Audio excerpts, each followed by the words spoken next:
Time to play with the 089 ScrawlrBox. Let's get into those supplies. For more detail on what's included in the box, check out our unboxing video. Today we're going to get into some of those ScrawlrTips as featured in the zine, and what better way than to get a little creative. In our last video we swatched out all the supplies so we know how they can be used together. So let's get to it. To get things started, grab a craft knife and an old pot. What we want to do is collect the pigment from the pencil by scraping off the lead into the pot. Using the pigment this way creates a nice soft background colour to work on. The tiny bits of pigment fill in all the texture of the paper so you get a nice even base. I've used my fingers, but of course you can use a dry paintbrush or some tissue to save yourself getting messy. Now we have our base, let's get to work on the image. I'll be using the gunmetal to do the initial outline. Use a light hand to begin with. This will help you disguise any mistakes. It will be easier to cover and also prevent any damage to the paper. It's also worth noting that the harder you press down on the pencil, the harder it will be to layer back over the top of it. We're going to add in the initial darker areas of shading and other small details to begin this drawing process. And now we have that basic outline and shading done, we can go in with our first layer of blending pen. It's advised to work from dark to light for a smooth blend, and use a very light hand. A little of this really does go a long way, and if you do use too much, you may find it difficult to add more layers of pencil on top, and you'll notice little pools of alcohol starting to form. Using a different coloured pencil, we're going back over those layers of shading and details. Building gradual layers of pencil and switching up the colours will introduce new tints and intensities, which will bring your drawing to life. So long as you stick to the correct dark and light values, the actual colour you use won't really matter.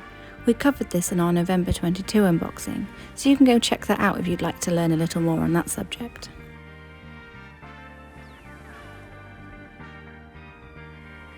Working with coloured pencils can be a really timely process.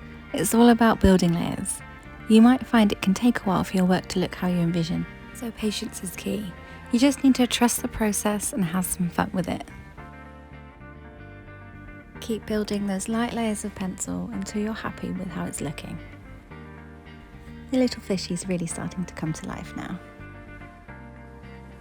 The blender pen intensifies the pencil, so when used in the right areas it can really make those colours pop. Now we have some layers and details added, we can start to press a little harder with our pencils. Using the pale peach pencil, we're going to do some mark making, specifically scumbling. Scumbling is where you apply marks to the page in small scribbles, gradually building colour. These small scribbles build texture too, which adds some really nice visual interest. Now it's time to move on to some outlining and details using the ballpoint pen. The ink from this pen is super smooth and glides across the paper and the pencils with ease. Continuing to use a light hand just like with the pencils, adding in small bits of detail at a time, sticking to the darkest areas first. Now it's really starting to look like a fish. Using the same technique we did with the pencils, we're going to go back in with the blender pen to intensify the colours of the ink. Again, keeping a light hand so not to saturate the page with too much alcohol from the pen. By treating this process just like the pencils, you're leaving room for error and the ability to add more layers, so we can keep building the shading and details until we're happy with what it looks like. At this stage of the drawing, all the important basics are pretty much done, so now it's just about having fun with the process, adding your own finishing marks and details.